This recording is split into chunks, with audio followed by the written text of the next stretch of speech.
Sejam todos muito bem-vindos. Eu não sei se alguns já estão aí desde cedo, mas esse é o nosso primeiro painel da tarde e é com grande prazer que eu posso ver aqui essa audiência aqui lotada. Vamos fazer esse painel falando de compromisso social como dever. Diversidade, equidade e inclusão são peças fundamentais do capitalismo de stakeholders que levam à mudança profunda da visão sobre responsabilidade social corporativa. O modelo focado apenas no lucro não vai perenizar o negócio. Cabe às empresas a tarefa de trazer para a sociedade e a economia as pessoas que estavam à margem ou parcialmente integradas. A empresa, do lado de dentro, tem a obrigação de refletir em sua estrutura a sociedade e o mercado que atende do lado de fora. Além disso, é preciso cuidar da saúde mental e física de todos. O todo ganha quando todas as partes estão integradas, não é mesmo? O novo modelo corporativo, que tem ESG ou ASG como norte, exige multiplicidade, diversidade, pensamento inclusivo e regenerativo. Como liderar para a inclusão, então? Como criar boas práticas de impacto social? Qual é o papel dos bancos e do sistema financeiro nessa inclusão? E é com grande prazer que eu começo já a falar de compromisso social, diversidade e inclusão, convidando ao palco já os nossos convidados. Cristina, por favor. Cristina é membro do Conselho de Administração do IBCG. Glaucimar Petkov, fique à vontade, seja bem-vinda.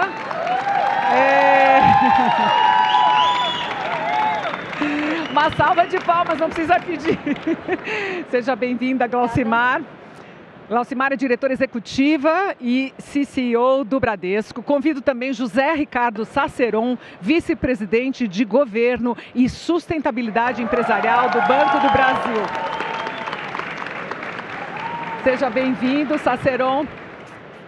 Estou adorando essa salva de palmas. De manhã não foi assim. Preto Zezé, conselheiro da CUFA, empreendedor, produtor artístico e musical, escritor e ativista brasileiro.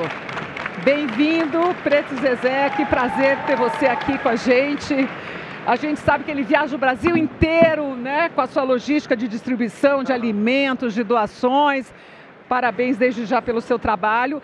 E, finalmente, também aqui conosco, Tatiana Monteiro de Barros, fundadora do movimento União BR. Seja bem-vinda, Tatiana. Prazer ter você aqui com a gente.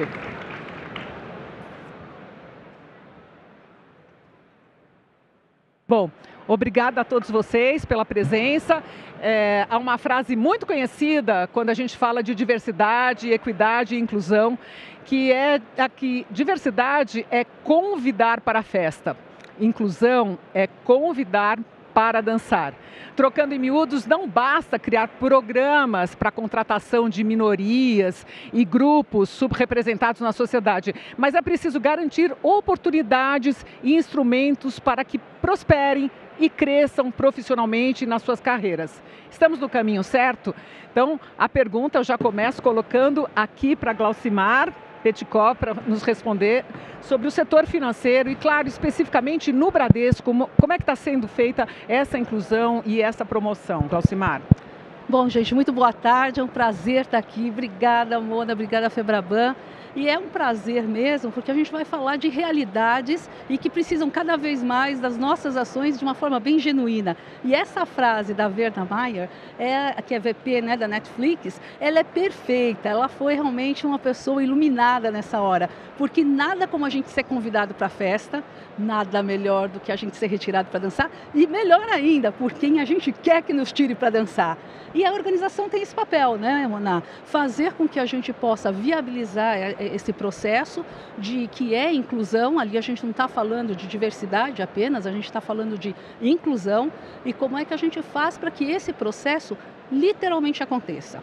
A gente tem muitas frentes aí que nós precisamos deixar alguns velhos hábitos de lado para que novos ocupem, né, uma posição importante. E eu estou falando para que a gente possa ter quebra de grandes estereótipos, de preconceitos, que realmente ao longo da nossa história nos acompanham. E esses movimentos, eles são muito importantes. Se a gente pensar hoje no nosso país, Nosso país tem uma diversidade incrível, né? Ele traz, no que diz respeito a todas as unidades, muitas possibilidades. Então, eu acredito, Mona, que o Brasil é o palco perfeito para isso. É um palco para a gente tirar, para dançar a todo momento. E o que significa isso? Aí vem a nossa parte, enquanto organização, enquanto sociedade, para que tenhamos muitas ações que façam com que, pensando no mundo corporativo, a liderança mais associativa, mais participativa, eliminando o comando e controle e sendo mais inspiracional para que possa ser um exemplo, possa ser desejada, né? A gente tem muitos processos que são voltados ao meio ambiente e fazendo com que a gente possa entender de uma maneira muito clara que o pensamento igual, ele tem suas vantagens. É ótimo eu olhar e falar assim, nossa, Mona, eu olho para você, já sei o que você quer. Isso é bem bacana e todo mundo já deve ter vivido isso. Mas agora está mais do que claro que inovação é o que a gente traz diferente para pôr na mesa, né? Como a gente tem a tecnologia como um grande meio, nós somos os fatores de mudança, nós somos os grandes fatores de mudança, são as pessoas.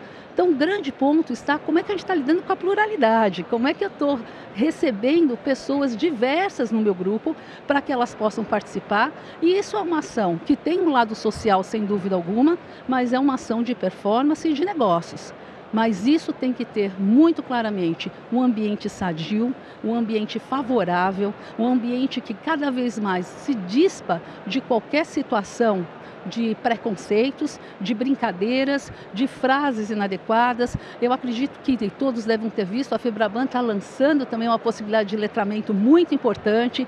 A gente tem que eliminar algumas frases, alguns chavões, né, que não são o mundo corporativo, mas a sociedade acabou alimentando. Então, quando a gente fala essa frase, Mona, esse é um grande convite para que a gente revisite os nossos valores, aprenda e veja que novos são importantes para que a gente possa construir cada vez mais uma consciência cidadã mais justa, mais igualitária e mais participativa. E tem outro ponto, todos são capazes, independente de qualquer que seja essa pluralidade.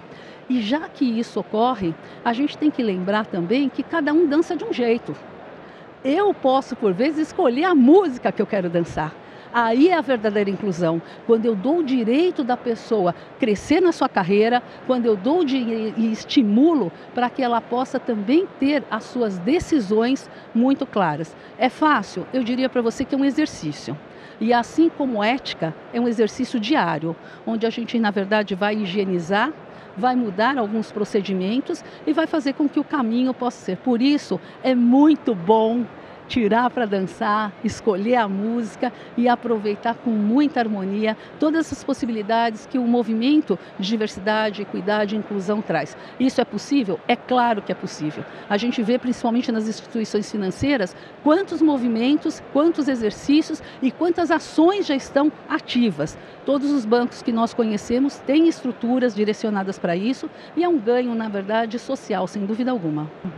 É sempre um prazer ver a Glaucimar falando com tanto entusiasmo, né, desse S que faz parte da sigla ESG, Glaucimar. Mas agora eu quero colocar nessa conversa, todos vão falar sobre esse tema, o José Ricardo, para saber como é que tem sido no BB, quais são os desafios? Bom, boa tarde a todas e todos.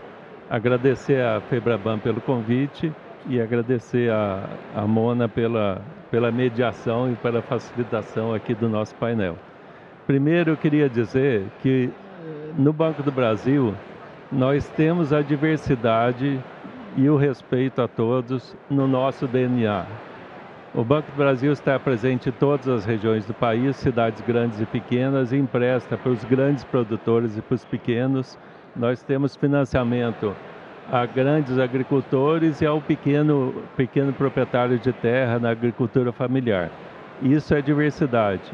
Outra forma de entender a diversidade é aceitar as diferenças culturais que temos no Brasil inteiro. E nós temos agências em todo canto do país e nós respeitamos a cultura. Recentemente nós tivemos um encontro onde uma funcionária nossa do Amazonas fez uma saudação em Nhengatu, a língua dos indígenas lá da divisa da Colômbia. Então isso é diversidade e isso a gente preza muito.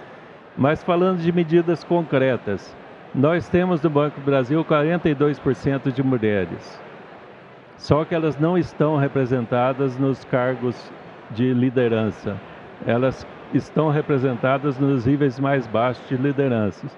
Nós tomamos a medida esse ano para que nos cargos de liderança do Banco do Brasil nós tenhamos, nos próximos anos, 42% de mulheres, que é o número de mulheres que nós temos no Banco do Brasil. Isso é uma medida concreta. Em relação aos negros, pretos e pardos, nós temos o nosso objetivo, que já foi atingido, é ter no Banco do Brasil o mesmo número de pretos e pardos em cargos de liderança que temos lá na nossa grade de funcionários. Isto são medidas concretas que a gente toma o tempo todo. Nós temos um comitê executivo de diversidade, né, que trabalha com o público LGBT, né? Nós temos esse comitê executivo que está fazendo debates em todas as regiões do país para evitar discriminação, para condenar discriminação, para combater a discriminação e para aceitar todos das maneiras como eles são. Como diz o Caetano Veloso, cada um sabe a dor, a delícia de ser o que é. E é isso que nós queremos, porque nós entendemos que a diversidade, nós entendemos que respeitar as características de cada um enriquece o banco, enriquece toda e qualquer empresa. E nesse sentido é o que estamos fazendo dentro do Banco do Brasil. Obrigada, com certeza, né? A pluralidade, a diversidade sempre enriquecem o todo. Eu quero agora saber da Cristina, de uma maneira geral, né, como é que funciona na alta organização das companhias. Boa tarde, pessoal. Muito obrigada pelo convite, estar aqui, representando aqui o Instituto Brasileiro de Governança Corporativa, mas também eu posso falar sobre um segmento que é complicado quando comparado com outros segmentos da nossa indústria, que é o segmento de óleo e gás. Então, assim como no Banco do Brasil existe essa dificuldade de você ter mulheres, pretos e pardos, na ascensão, na hierarquia das empresas, a indústria de óleo e gás é uma das que está mais atrás, quando comparado até mesmo com a indústria, com o segmento financeiro. Então, eu tenho trabalhado muito nessa agenda, e dentro do Instituto Brasileiro de Governança Corporativa, a gente tem, sim, uma agenda importante, que é trazer mais mulheres pretas para serem conselheiras através do Conselheira 101. Então, a gente tem essa parceria com o Conselheira 101 para trazer mulheres pretas para onde? Para os conselhos.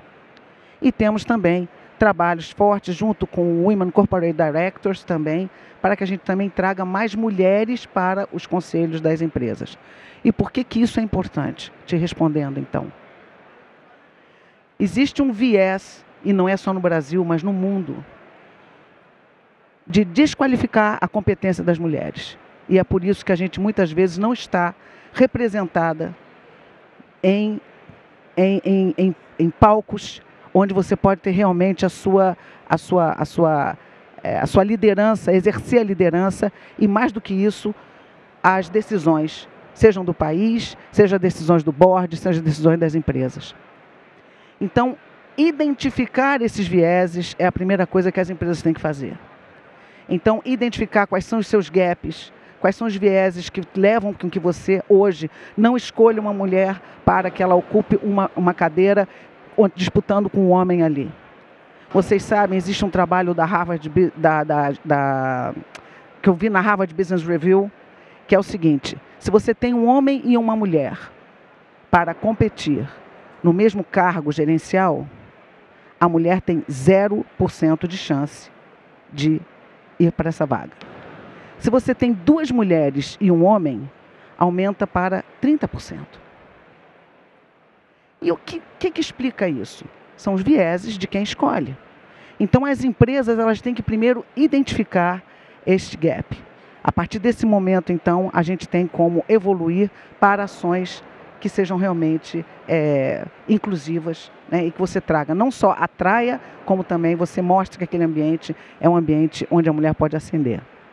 Preto Zezé, qual é o papel, né, qual a importância de um líder ativista como você nesse tema da inclusão? Mona, boa tarde para todos vocês. Eu acho que o papel principal não só de um líder, mas eu acho que é um movimento de todo mundo, porque eu acho que a primeira coisa é a gente parar de achar que as pautas específicas de cada grupo pertencem só a eles mesmos.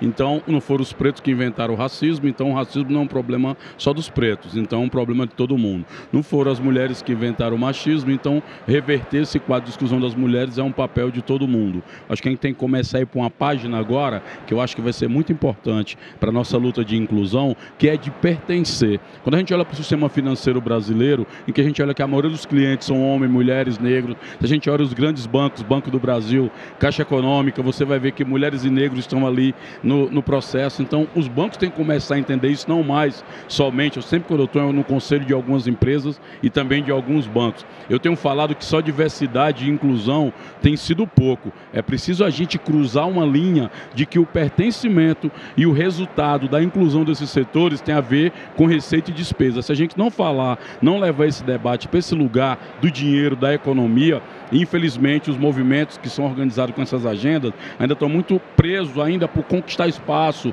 por conquistar representatividade, por conquistar espaço político, e a gente tem deixado de lado o debate da economia num país capitalista. Quando você começa a perceber que essa população, ela consome trilhões em poder de consumo, quando você olha para uma favela no Brasil e que o setor privado olha como lugar de carência, o setor público observa somente como lugar de gasto e não de investimento, a gente perde a possibilidade de entender que esses lugares e esses grupos possuem muita potência. Então, uma pessoa que nem eu é provocar o tempo inteiro uma reflexão, não somente de culpabilizar ou de denunciar, mas de colocar as questões num lugar em que as pessoas se sintam responsáveis e não somente culpadas. Até porque eu acho que a gente está numa vibe no Brasil, assim, muito perigosa, que eu acho que é, de um lado, um xingacionismo, a gente xinga tudo, do outro lado, um punitivismo, a gente acha que tudo é caso de polícia e punição. Eu acho que a gente deve entrar agora numa lógica de responsabilidade e de engajamento de todo mundo para a mudança de percepção e de valores. E assim, eu acredito que todos ganham. Legal. Tatiana, e você? Qual é a visão do lado do voluntariado aí, desse mindset todo? Bom, boa tarde. Obrigada, Mona. Obrigada, Febraban. O Movimento União BR é um movimento nacional que atua no país inteiro. Funcionamos como uma rede de ONGs. Atuamos aí, enfim, em diversas frentes como um hub de urgências. Somos a ponte entre quem quer doar e quem precisa de ajuda. Com esse movimento todo, o que a gente mais tem é uma inclusão com todos os tipos de pessoas, como o Preto Zezé disse, porque a gente acredita nesse poder da rede. Quando a gente entra numa urgência, numa localidade que aconteceu um problema e a gente quer causar uma transformação, a gente inclui os vulneráveis atingidos, a economia local, as ONGs, as mini ONGs locais, põe todo mundo para dentro para ajudar nessa transformação, nesse resultado e transformar vidas. A gente só acredita no poder da força dessa rede para conquistar mais e mudar realidades. E também, quando há esse contato, as pessoas ficam mais sensíveis, né, ao tema da inclusão, né, porque elas encaram de frente a situação. E eu já aproveito para continuar aqui com a Tatiana, porque a gente teve a pandemia, toda essa questão da fome que foi acentuada na pandemia, as enchentes, e queria que você contasse um pouco do seu trabalho aí de filantropia pelo país, né? As empresas que estão mais engajadas. A Tatiana já ia participar com a gente dessa trilha o ano passado, no Febrabantec 2022, aí teve uma situação, ela não pôde vir, então eu quero te abrir aqui a oportunidade para relatar um pouco do seu trabalho, Tatiana. Obrigada, querida. Bom, foram diversas catástrofes e urgências desses 3 anos. A gente é um movimento que começou no começo da pandemia e a gente teve aí diversas causas, o Pantanal, depois o problema das usinas de oxigênio. E eu venho aqui também junto dar exemplos do engajamento de empresas nessas situações. Então, por exemplo, o Grupo Redditor nos ajuda não só com recurso, mas ajuda dando um apoio com todo o suporte de fornecedores e dando know-how para a gente conseguir comprar essas usinas de oxigênio, no caso do Amazonas, por exemplo. Depois a gente fez uma grande campanha na saúde. Abastecemos, só para explicar, que a gente não dá recurso para ninguém, a gente só dá coisas. O que cada lugar precisa dentro da sua urgência e da sua catástrofe. Então foram 500 hospitais abastecidos com insumos e equipamentos. Depois disso, veio um centro de reabilitação pós-Covid no nosso maior hospital público, Ronaldo Gazola, em Acari. 12 hubs de chuvas em todas essas tragédias de chuvas, a Febraban nos apoiando em diversos deles, a gente distribuindo linha branca com a Febraban, que são geladeiras e fogões, também nos ajudando agora nas pousadas em São Sebastião. A gente tem também outras formas de apoio, por exemplo, a Zurich, temos um plano e um fundo emergencial para catástrofe. Então a gente atua e já tem um recurso. Quando a catástrofe chega, a gente já tem como agir rapidamente. Para eles entenderem, a gente sempre é o primeiro a chegar e o último a sair. E entende o problema do lugar, atende com a parte assistencial e deixa um legado aí para as regiões. Então foram aí diversos trabalhos dos mais diferentes. Agora nos Yanomamis entregamos o hospital, insumos e equipamentos, energia solar. Em São Sebastião estão acabando agora com a fila do SUS. Enfim, são aí diversas frentes e fizemos também um hub na Romênia, na divisa com a Ucrânia. Olha só, Isso. Esse eu não sabia. Exatamente, só que a gente acredita que a gente não faz nada sozinho. Né? Eu moro em São Paulo, privilegiada, eu não consigo saber o que a ponta precisa se eu não tenho uma rede de ONGs atuando e entendendo o que está acontecendo naquela localidade. Então a gente acredita nessa união de forças, todas as pessoas trabalhando juntas, no poder local, falando para a gente o que precisa para a gente captar, comprar, executar e entregar. É assim que a gente funciona. A gente não faz nada sozinho e, enfim, é dessa maneira que o movimento atua e que segue atuando. Não pararam a catástrofes nesses 3 anos. E a gente segue. Mas parabéns pela sua liderança, um trabalho extremamente inspirador, não é mesmo? Eu vou agora, então, continuar com José Ricardo, com Preto Zezé, falando um pouco nessa linha do trabalho inspirador da Tatiana, né? Como garantir que a gente consiga que empresas, né, nos seus quadros de liderança, possam avançar na direção do equilíbrio e não fiquem apenas no papel nessa questão da inclusão, da equalidade? Esse é um esforço apenas das áreas de recursos humanos? Vamos começar pela Glaucimar. Bom, primeiro eu quero aproveitar o que você trouxe de voluntariado, que esse é um exercício fiel para que a gente desenvolva flexibilidade, faça jus ao user experience, né? Como que é, a gente fala tanto de experiência do cliente, vamos ver como é o que a pessoa está passando. Então essa vivência que você tem, ela é fantástica para que a gente possa revisitar nossos valores, né? E quando a gente pensa hoje nessas ações, Mona, na empresa, nós estamos vivendo já há muitos anos que não existe um caminho. A gente tem que realmente expandir os tentáculos mesmos, pavimentar vias distintas, porque o RH, ele é um dos fornecedores, eu diria que ele é um núcleo, mas todas as pessoas, todas as áreas, todas as lideranças têm um papel importante. E aí entra, sem dúvida alguma, a possibilidade que ela se difere, que é de capacitação. Né? Como que a gente está capacitando as pessoas para que elas não só entendam, mas para que a gente possa ter um desenvolvimento no que acontece. Então, por exemplo, no Bradesco nós temos áreas específicas para isso. Ela começa com um comitê onde o conselho é envolvido. Então, a alta liderança ela tem que estar participando de todo o processo. E via Universidade Corporativa temos grupos de trabalhos, grupos de afinidade, grupo de mulheres e muitas atividades que por vezes levam tempo. A atividade que nós temos, e eu convido a todos a conhecerem a Zumbi dos Palmares, que tem um trabalho muito significativo. Nós estamos há 16 anos e hoje a gente alcança muitos resultados efetivos no que diz respeito não só à inclusão, mas como efetivamente ocupando cargos estratégicos na organização. Então, esses são resultados que a gente não pode pensar que o que eu estou fazendo hoje vai resultar amanhã. A gente está falando de uma mudança muito grande de comportamento, a gente está falando de uma linha de propósito da organização, de ações muito ligadas à mudança de mindset. Agora, ela tem que ser permanente.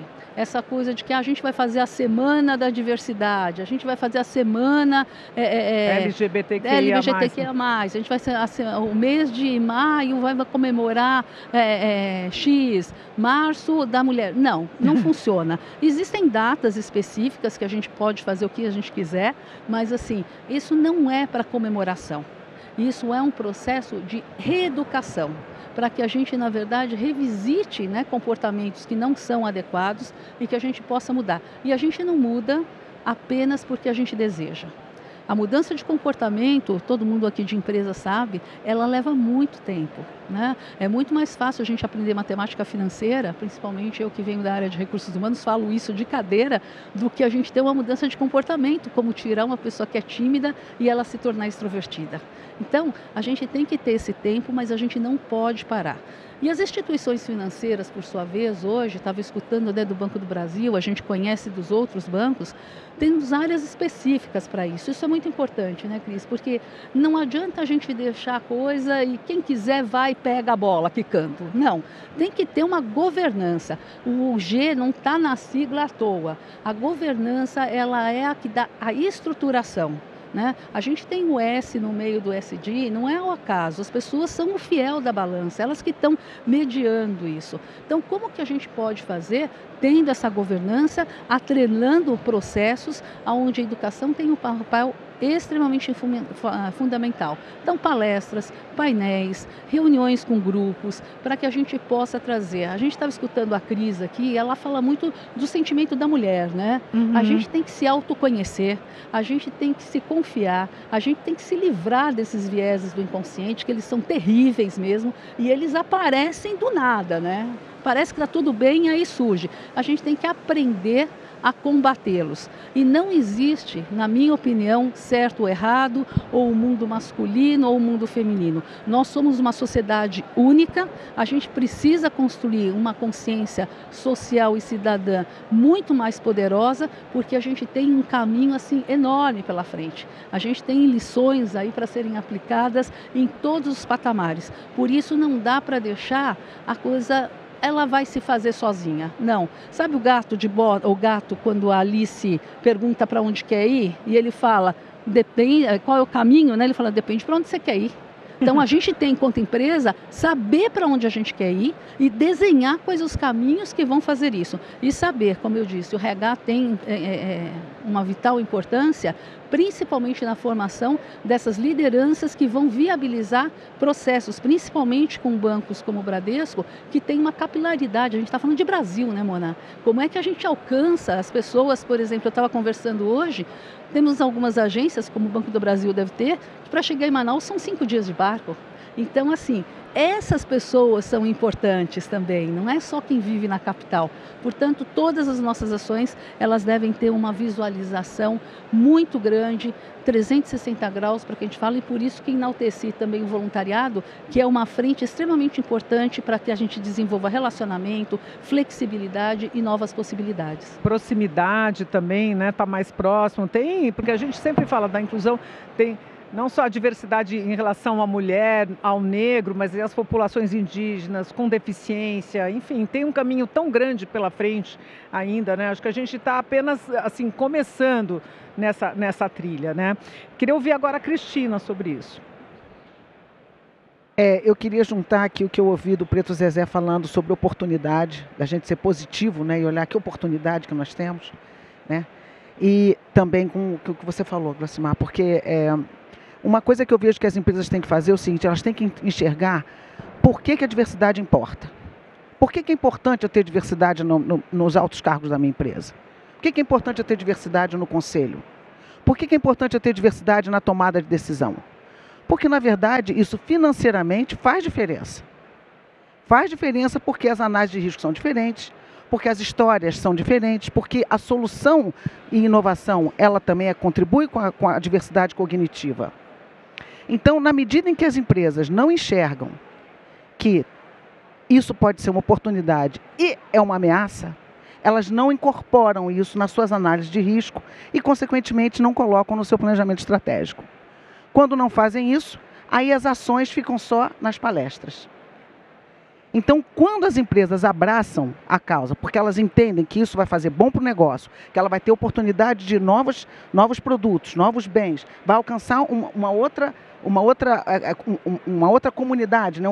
Outros clientes que ela hoje não enxerga, ela traz isso para dentro do seu planejamento estratégico. E dessa forma, as ações, então, elas passam a ser ações estruturantes da empresa e não ações fugazes, que dependem só, hoje eu tenho uma CEO mulher.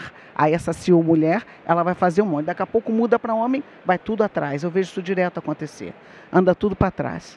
Então, é isso. Incorporar a sua matriz de risco, os riscos da não diversidade, os riscos para o seu negócio de não ter a diversidade. Consequentemente, na medida em que você faz essa análise, você também enxerga as oportunidades.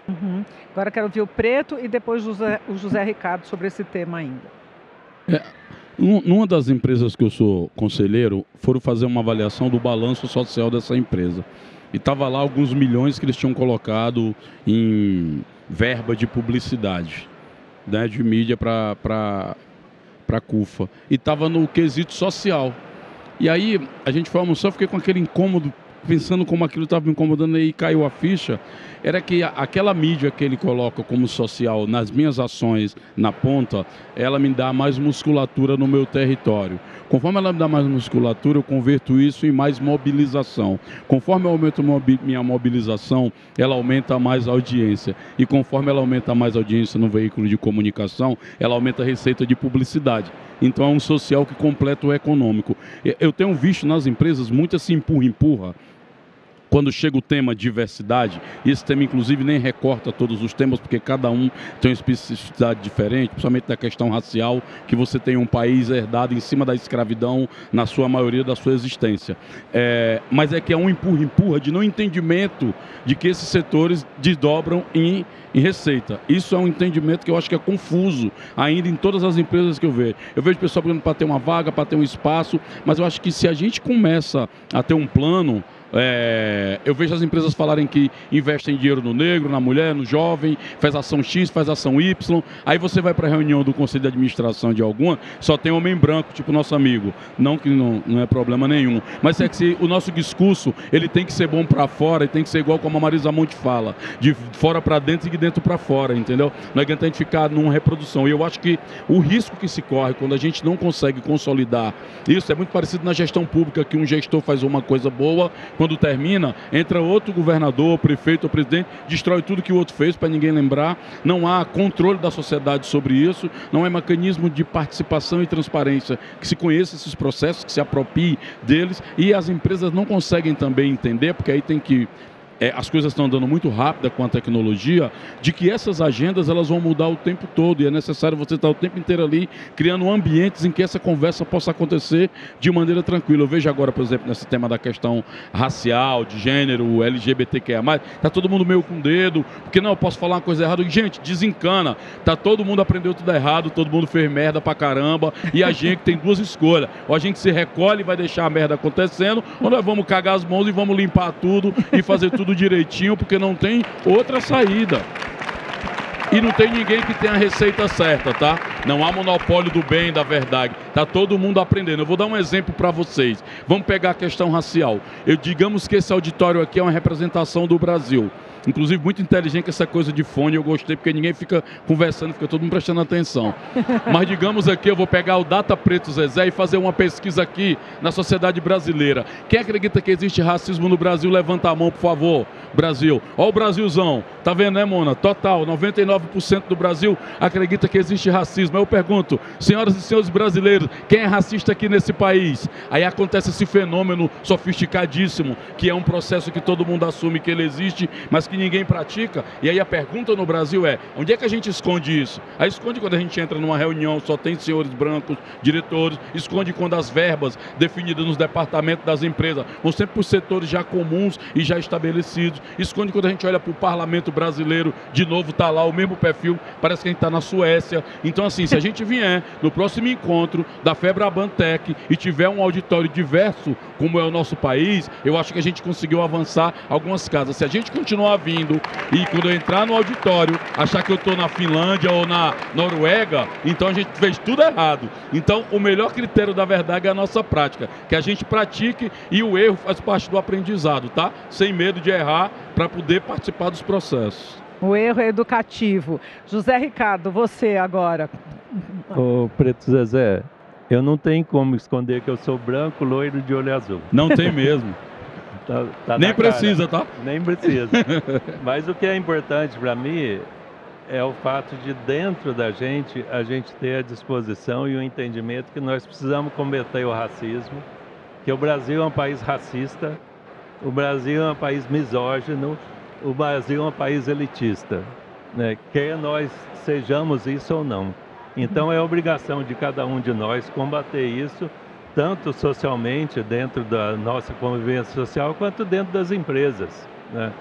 Não adianta nada, eu conheço muito relatório de sustentabilidade de empresa, que é maravilhoso, mas você vai lá dentro da empresa ver se aquilo está acontecendo, não está acontecendo. Sinto muito. Aquilo que eu falei, sair do papel para a prática, que é a questão, né? Não acontece. Exatamente. E quando a gente trata isso dentro do Banco do Brasil, a gente trata da seguinte maneira.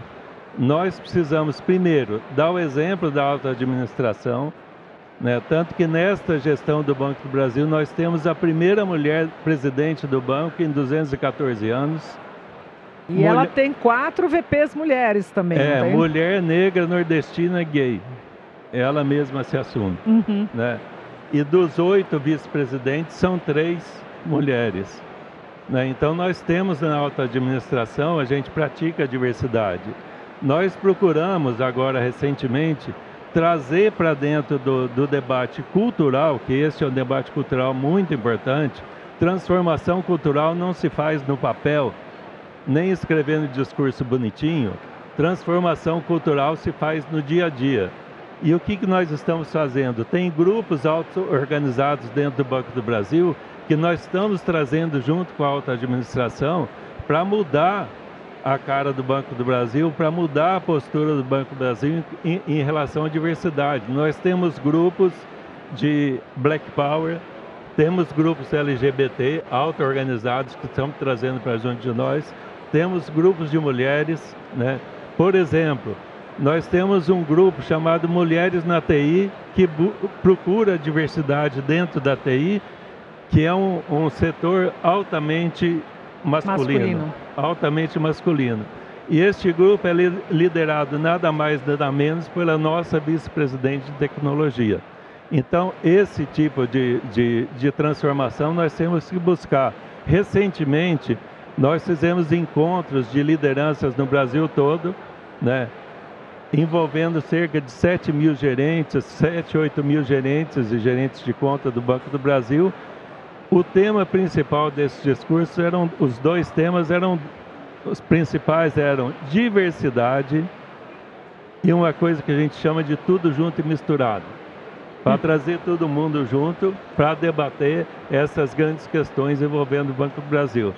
E o resultado foi extraordinário.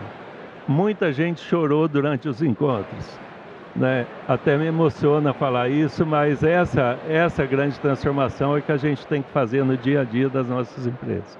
José Ricardo, era onde vocês jogavam isso numa roda de conversa, isso, debatendo com todos? Sim. A Karina do BMG me relatou lá no estúdio da Febraban uma experiência muito parecida, que ela fazia mensalmente conversas, em rodas de conversa, para debater esse assunto da diversidade, da inclusão, da formação para ter novos quadros. E aí aqui a gente vai para uma parte que eu acho importante, que é a educação, e eu queria colocar a Glaucimar nessa conversa, né? Porque a Fundação Bradesco, ela tem um trabalho, né, como exemplo, né? As empresas devem obrigatoriamente, Glaucimar, pensar em ações de impacto em educação como parte da sua estratégia de diversidade, equidade e inclusão, inclusive para os funcionários e também para a sociedade. Qual a tua visão? Educação sempre, a todo momento, para todos, né? A educação da Fundação Bradesco é algo que dá aquele calorzinho no coração, né? Porque a gente vê que são 40 escolas, os alunos são parte da população vulnerável e é muito importante quando a gente viabiliza claramente uma possibilidade da pessoa terminar o ensino médio e ter uma oportunidade e uma escolha do que fazer. É muito triste, sabe, Pedro, eu me sinto muito mal escutando o que você falou, porque eu sinto vergonha de mim. Porque o que ele fez aqui é a verdade. Eu tenho vergonha de ser racista ou de ter os meus preconceitos e, por vezes, não estar acelerando para essa limpeza. Então, assim, quando eu escuto um relato como esse, que mobiliza a todos, como você falou, eu não consegui nem aplaudir, porque eu me envergonhei, por muitas vezes também ter sido. Quando a gente não assume esses processos, a gente não viabiliza a mudança. Quando a gente não dá estrutura acadêmica para as pessoas, a gente limita o potencial de pensamento, a gente limita o potencial de alcance. Eu acredito que pessoas inteligentes nascem em todos os lugares, independente de onde esteja, independente do país, da região ou da condição financeira. O que a gente vê hoje é que as empresas tem essa possibilidade de viabilizar. Nós temos a fundação, como nós falamos, estamos aí em 40 regiões do país, algumas delas, principalmente no bioma amazônico, a gente tem o técnico de agrônomo para que a pessoa já tenha uma possibilidade. Agora, o Brasil precisa de muito mais. A gente precisa de muito desse recurso, a gente precisa preparar a nossa população. As pessoas, quando elas estão preparadas, elas produzem muito mais, elas se sentem valorizadas, elas se sentem capazes, elas têm menos medo gradativamente de perder o emprego, de serem infelizes naquela empresa que eles estão, né? Outro dia eu recebi um memo dizendo o seguinte, que a gente tem que ser como um boleto, sempre vencer, né? Então, assim, a gente tem que acreditar que é possibilidade, a gente tem que ter data, a gente tem que saber que o nosso conhecimento ele tem data de validade, a gente tem que se atualizar. E o que importa aí, Mona, não é só para a população, é a população interna. Se eu quero viabilizar mudanças, eu tenho que capacitar o nosso quadro, eu tenho que capacitar as pessoas que estão ao nosso lado e fazer esse papel, porque é muito importante. Quanto mais a gente viabiliza informação, conhecimento, mais chances a gente tá de transformações reais. E eu tenho certeza que, graças a isso, Pedro, eu cada vez menos quero sentir vergonha de mim quando lidar com esses aspectos, porque eu acredito muito que a sabedoria que a gente alcança é quando a gente tem o equilíbrio. As extremidades não me agradam pessoalmente, mas o equilíbrio, quando a gente vê de realização, de conquistar o que a gente quer e ter uma base de sustentação. E aí, Mona, a gente está falando de muitas frentes, né, acadêmicas. A gente está falando do ensino médio, a gente está falando do ensino fundamental, a gente está falando de faculdade, a gente está falando de aspectos comportamentais. Não adianta nada, gente, sair cheio de MBA, de pós, se a gente não se tornar mais humano, se a gente não se tornar pessoas de verdade, para que a gente possa enxergar a realidade do nosso país, a realidade da nossa área e da nossa família. Nós temos hoje 89 mil funcionários. Eu tenho certeza que nós temos 89 famílias interagindo no banco. Essas pessoas levam o que elas estão vendo no banco para casa delas, positivo ou negativo. Pô, que saco, quer trabalhar aqui, ou nossa, que bacana, eu estou vendo que isso está dando certo. Esse é o sentimento que eu gostaria e que eu quero cada vez mais, que as pessoas levem para sua casa quando chegar, né? Eu não tenho vergonha alguma de ser bancária, como muitas pessoas, e o Isaac falou aqui na verdade. Eu tenho orgulho de ser bancária porque eu vejo que as instituições financeiras, elas abrem muitas portas para essa frente. Então, a educação, nós temos, além da Fundação, a Universidade Corporativa Bradesco, e que trabalha muito, além dos aspectos acadêmicos, como eu disse, alguns que são fundamentais para a vida de qualquer um de nós, que são as mudanças e o aprimoramento das nossas competências comportamentais. De nada adianta títulos e diplomas na parede se nós não formos pessoas melhores. E mesmo, Glaucimar, nessa questão do reskilling, né, que muitos bancos estão passando agora, a gente num painel anterior do qual eu participei, né, a gente sabe que há uma falta muito grande de funcionários de TI e muitos bancos estão trabalhando nesse reskilling, né? Dá a oportunidade para as pessoas, e queria aproveitar para relatar o projeto Somamos, né, feito pela Febraban, onde há um treinamento justamente de pessoas, viu, preto, pardas, negras, e nós fizemos uma entrevista tão linda no estúdio que eu chorei até, porque uma das pessoas que até acabou sendo a minha mentee, eu fui a mentora dela, a Thalita, Ela disse, eu nunca imaginava que eu podia trabalhar num banco. Eu estava na Bahia, eu trabalhava como babá, nunca pensei que algum dia. Então, essa capacidade de sonhar que você falou também, sabe, Glaucimar? Então, dentro dessa questão do sonho e de abrir oportunidades e também novos direcionamentos de carreira, porque a gente está vivendo, e é disso que se trata o Febrabantec, um momento de transição, de mudança tecnológica, como a gente jamais viu, né? Que vão mudar os empregos, vão mudar as profissões, né? Então, você abrir oportunidades para as pessoas. Como é que você vê isso, Preto? Durante a pandemia, a gente descobriu, porque assim, quando falaram pandemia, OMS, né? Para todo mundo, né? Para tudo, desativa tudo. E eu fiquei pensando, como é que uma organização que nem a gente que trabalha com mobilização vai parar tudo?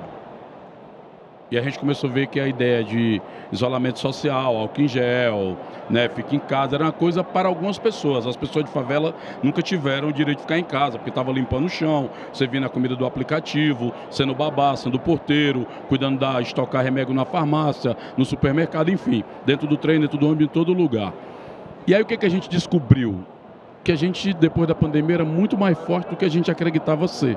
Então, acho que alguns processos que a gente aprendeu, que um deles é assim, não há nenhuma agenda salvadora da pátria se ela não se conectar com outras. Eu vejo assim, por exemplo, o debate da educação, acho que as fundações, Fundação Bradesco, inclusive, é referência nas questões educacionais, era fetiche de muita gente de favela estudar na Fundação Bradesco, que geralmente fica perto de áreas, né, mais vulneráveis e tal. Mas a educação sozinha, ela vai se conectar como com a vida real? Se você olhar, por exemplo, eu fico até preocupado com essa coisa da educação, porque nos últimos anos a gente vê muita gente de nível superior colocando muitas coisas extremamente preocupantes em público, orientando pessoas, informando errado, indicando outros procedimentos na saúde, pessoas de alto nível. Então, assim, eu acho que essa coisa do valor, estou muito preocupado com que tipo de valor nós estamos produzindo na nossa sociedade, porque não é possível que eu vou nos eventos, Mona, do ponto de vista de oportunidade, eu fico pensando assim, sempre tem alguém da Europa falando de uma comida produzida no biodigestor que não derruba uma árvore e nem joga nem fumaça e está lá no supermercado em Frankfurt. Aliás, o povo do Rio Grande do Sul deve odiar essa conversa de churrasco sem fumaça, sem carne torrando. Ou então tem alguém falando de reprogramação de DNA, coisa de bilionário, que não quer morrer e tal, o pessoal que foi mergulhar lá procurar o Titanic. Aí eu fico olhando para o Brasil e eu fico assim, essas pessoas querem dar lição para o Brasil, mas onde ela... Porque assim, produzir um festival naqueles parques lindos da Europa é fácil. Eu quero ver meter um Rock in Rio no Brasil, com 100 mil pessoas todos os dias. E não ter grandes problemas na cidade do Rio de Janeiro, que quem é do Rio sabe que o Rio é um país à parte, com regras próprias. Eu quero ver a pessoa produzir um Flamengo, um Fortaleza, meu time, por exemplo, né? Não tem essa coisa de você ter inteligências brasileiras. Eu acho que a gente está sendo desafiado hoje, e eu acho que vir uma pessoa de uma organização de favela no encontro de tecnologia de bancos com pessoas de instituições financeiras, é romper uma barreira que até então, todas as vezes que eu era chamado, era para falar de sofrimento, de desgraça, de pobreza, de miséria. Eu falei, chega, eu sou doutorado em sofrimento, sou PhD em desgraça e sou MBA em tudo que você imaginar de ruim. A questão é como é que nesse ambiente onde se produz, por exemplo, 202 bilhões em poder de consumo, que é o PIB do Paraguai e da Bolívia, como é que esse ativo ele é colocado para a gente discutir com tudo, porque as multinacionais e os bancos já estão lá em formato de plataforma, estão lá em forma de produtos. Então, como é que eu produzo outro tipo de relação que não seja só ir lá pegar dinheiro? Porque os políticos vão lá, pega voto, o Estado vai lá, pega imposto, as empresas vão lá e pegam recursos. E as pessoas que trabalham e produzem a riqueza, muitas vezes, elas não têm acesso a nada disso. Eu acho que chegou a hora, já que a gente está tendo essa mudança em que o branco do Brasil passa a ser o banco de todos os brasileiros, né? Que a gente está tendo essa mudança, para a gente dar uma apelidade branco do Brasil, e a gente ter esse incômodo que eu chamo de constrangimento pedagógico, da gente poder pensar como é que as outras pessoas se sentem, que doideira de país esse que eu estou produzindo, que a gente tem comida sobrando, produzindo proteína e tem 33 milhões de pessoas ainda hoje com fome. e as campanhas passaram, as doações pararam. A gente continua até hoje em Petrópolis, continua até hoje em São Sebastião. E que agora, né, Preto? Não é porque a gente foi lá para um evento, né? A gente está um movimento permanente. Então, a sociedade precisa se encontrar e, infelizmente, nós somos uma sociedade apartada. Eu acho que eventos como esse produzem pontes importantíssimas, que a gente saia daqui com essas pontes para depois trocar cartão, trocar telefone, se encontrar e produzir coisas muito importantes. Eu acredito muito no meu país, na inteligência, na biodiversidade, na diversidade do povo, e acredito que a gente pode produzir um Brasil melhor. E só para completar, né, Sim, Pereto? por favor. 8 vezes, né, o nosso problema da fome é o desperdício, dado agora do Pacto contra a Fome. Então, assim, a nossa fome podia estar resolvida, com o tamanho do desperdício que a gente tem. Não, e as pessoas achavam, Tatiana e Preto, e eu coloco isso para todo mundo, porque a gente está discutindo social aqui também, que a pandemia geraria um aprendizado, e que as pessoas ficariam com esse dom de doar, né? Porque não era um país acostumado a doar, né? Existem culturas que já cultivam a doação, a filantropia desde pequeno, ensinam as crianças. O Brasil não tinha essa tradição, mas todo mundo achava que na pandemia todo mundo ia mudar o mindset pela própria, mas parece que não houve, né? A impressão que dá, como você falou, acabaram as doações de refeições, que parece que não ficou um legado, né, da pandemia. Eu acho que tem uma coisa, Mônica, eu acho que assim, a época a gente está entrando numa vibe sempre assim de ou é tudo ruim ou é tudo bom. E a gente não consegue mais conviver com coisas ruins. Parece aquele menino que levou um cagaço, aí ficou triste, quer que o mundo acabe, cai tudo, entendeu? Tem coisas boas no processo. Eu acho assim, o pessoal me perguntava isso. Eu lembro que eu lhe conheci na pandemia, por exemplo, naquelas lives que parecia que a gente morava dentro de uma live, né? e aí eu vendo as pessoas falar, a pessoa vai sair melhor ou pior? Eu disse, gente, quem é ruim vai ficar pior e quem é bom vai ter que se manifestar, porque não é possível, né?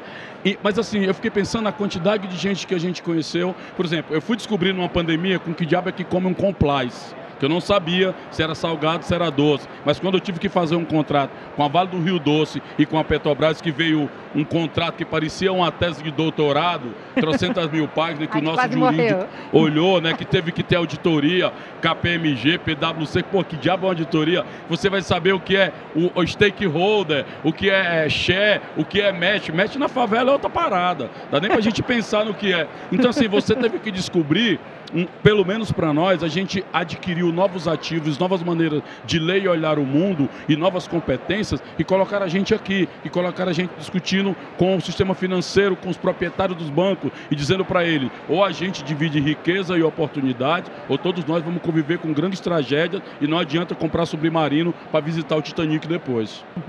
Queria te ouvir, Tatiana, de que maneira as empresas, especialmente, né, as corporações, instituições, podem ter um impacto efetivo nessa questão da equidade e da inclusão?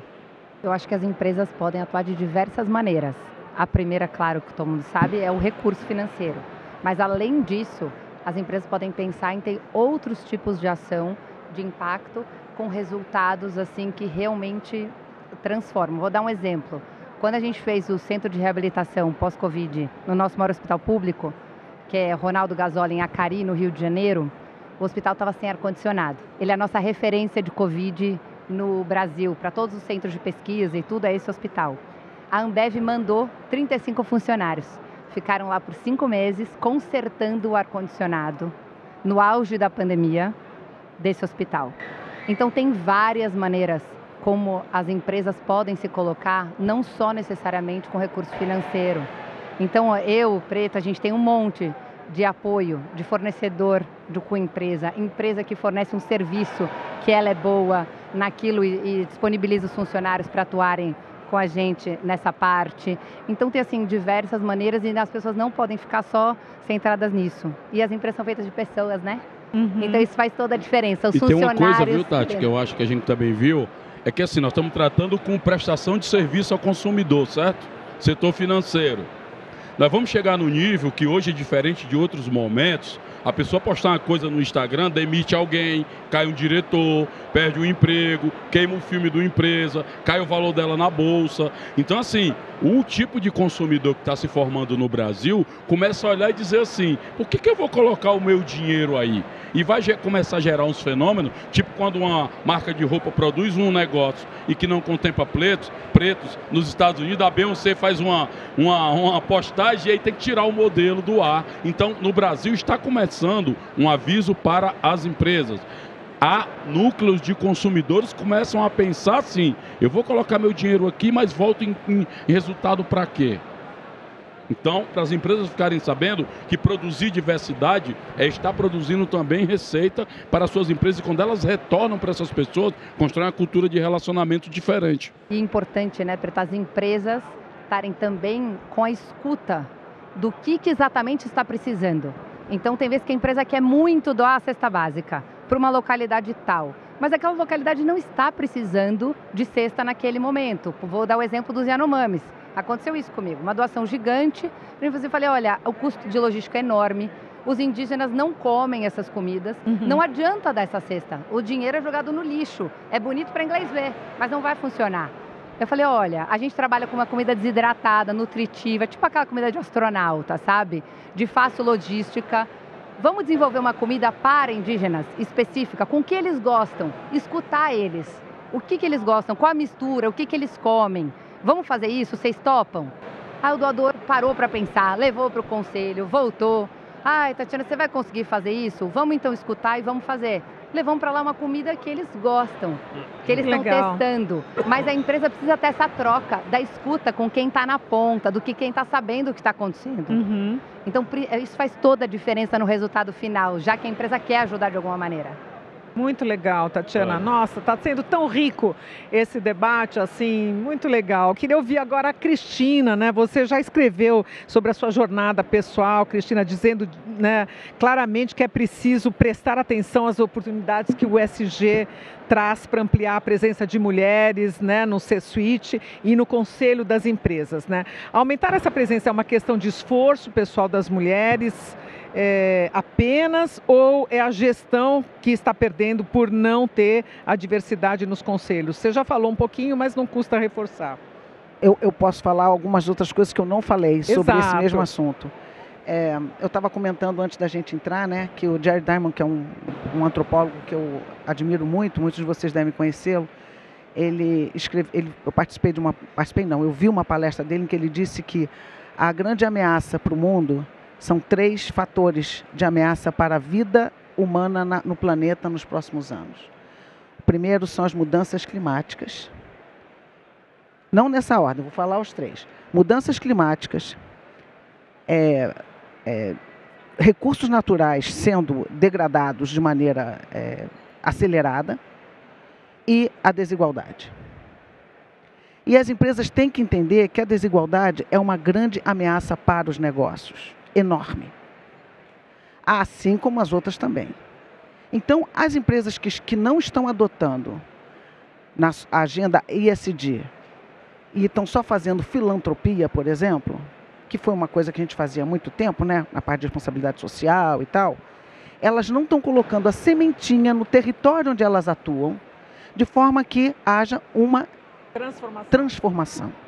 Essa transformação ela é importante. Então, o que hoje nós participamos de conselhos, né, temos que apresentar para essas empresas a desigualdade é uma grande ameaça para o seu negócio. E principalmente a desigualdade no território onde a empresa atua. E se você não combater isso, você não vai estar fazendo o seu papel como corporativo, como empresa. Então, não é só papel do governo, não são só políticas públicas.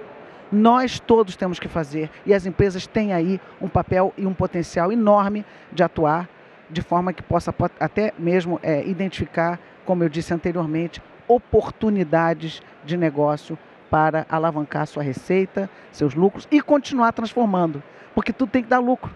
A empresa tem que continuar viva para ela continuar gerando postos de trabalho e gerando riqueza para a sociedade. A gente já está se encaminhando para o final, estamos com pouco tempo. Eu queria fazer uma pergunta específica aqui para o José Ricardo, do Banco do Brasil, que assinou recentemente uma parceria com o Instituto Embraer para potencializar a transformação social de famílias em situação de vulnerabilidade, né? Vocês destacaram a importância da educação para tecnologias sociais como potencial para gerar impacto positivo nas comunidades. Você poderia falar um pouco mais sobre a importância desse tópico na estratégia de sustentabilidade do BB, José Ricardo? Sim. Primeiro, essa parceria com a Embraer é uma parceria da Fundação Banco do Brasil com a Embraer, que tem o objetivo de atender famílias em situação de vulnerabilidade e é direcionado aos jovens, né, do ensino médio. E é uma experiência muito interessante, porque quando eu fui lá, a capacidade desses jovens de comunicação, a capacidade e a qualidade do ensino que eles tiveram é uma coisa impressionante, né? Isso comprova o seguinte: se você der a oportunidade para as pessoas, inclusive aquelas em situação mais vulnerável, elas vão voar, né, no bom sentido. Vão chegar onde elas quiserem chegar. Então esse é um ponto muito importante. E nós trabalhamos através da Fundação como desenvolvimento de tecnologia social. Nós queremos a educação, nós queremos fazer as pessoas participarem da sua saída dessa situação vulnerável. Por exemplo, um dos projetos que nós financiamos através da Fundação são as cisternas do Nordeste. Mas a Fundação não dá uma caixa d'água para ela reservar água durante o período de chuva. Vai lá, criou uma tecnologia social de construir essa cisterna com alvenaria, viabilizando uma atividade econômica para esse grupo de pessoas e resolvendo o problema deles, que é a água no período de seca, né? Então, esse tipo de exemplo é um exemplo que é muito frequente no Banco do Brasil. Nós não financiamos só o grande exportador de soja. Nós financiamos o pequeno agricultor vulnerável que tem uma pequena propriedade lá na sua cidade para plantar alimento para a população brasileira. Nós estamos com um projeto, desenvolvendo projetos de aproveitamento econômico da Amazônia, né, para evitar a derrubada de árvore, para evitar